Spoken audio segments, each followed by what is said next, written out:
বাংলাদেশের নারী ফুটবলাররাও এখন লাখো টাকার খেলোয়াড় হতে যাচ্ছে। চলুন জেনে নেই সবচেয়ে বেতন পাওয়ার শীর্ষে 5 জন নারী ফুটবলারের নাম। 1 নম্বর ফুটবলারের বেতনের কথা শুনলে আপনি চমকে উঠবেন। তার আগে এরকম আরও খেলার ভিডিও পেতে আমাদের চ্যানেলটি সাবস্ক্রাইব করে পাশে থাকুন। চলুন জেনে নেই 5 জন ফুটবলারের নাম। নাম্বার 5, শামসুন নাহার। জন্ম 31শে জানুয়ারি 2003। তিনি বাংলাদেশের একজন জাতীয় মহিলা দলের লেফট ব্যাক হিসাবে খেলেন। তার মাসিক বেতন প্রায় 25,000 টাকা। নম্বর 4-এ আছেন মুসাম্মদ সিরাজ জাহান স্বপ্না। জন্ম 10ই এপ্রিল 2001। তিনি ফরওয়ার্ড হিসাবে বসুন্ধরা কিংসের জাতীয় দলে খেলছেন। তার বেতন প্রায় 26,000 টাকা।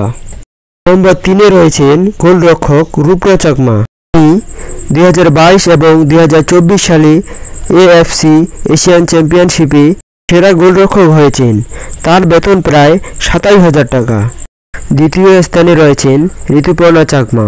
তিনি উইঙ্গার ও মিডফিল্ডার হিসাবে জাতীয় দলে খেলেন। তার মাসিক আয় প্রায় 28,000 টাকা। অবশেষে নাম্বার 1, সবচেয়ে বেশি বেতন পাওয়া ফুটবলার হলেন সাবিনা খাতুন। জন্ম 25শে অক্টোবর 1993। তিনি জাতীয় দলের অধিনায়ক এবং ফরওয়ার্ড পজিশনে খেলেন। তার বেতন প্রায় 30,000 টাকা। নারী ফুটবলারদের এই সাফল্য সত্যি গর্বের। আপনার প্রিয় ফুটবলারকে কমেন্টে লিখে জানিয়ে দিন। আর ভিডিওটি ভালো লাগলে আপনার ফুটবল প্রেমী বন্ধুদের শেয়ার করে দিন।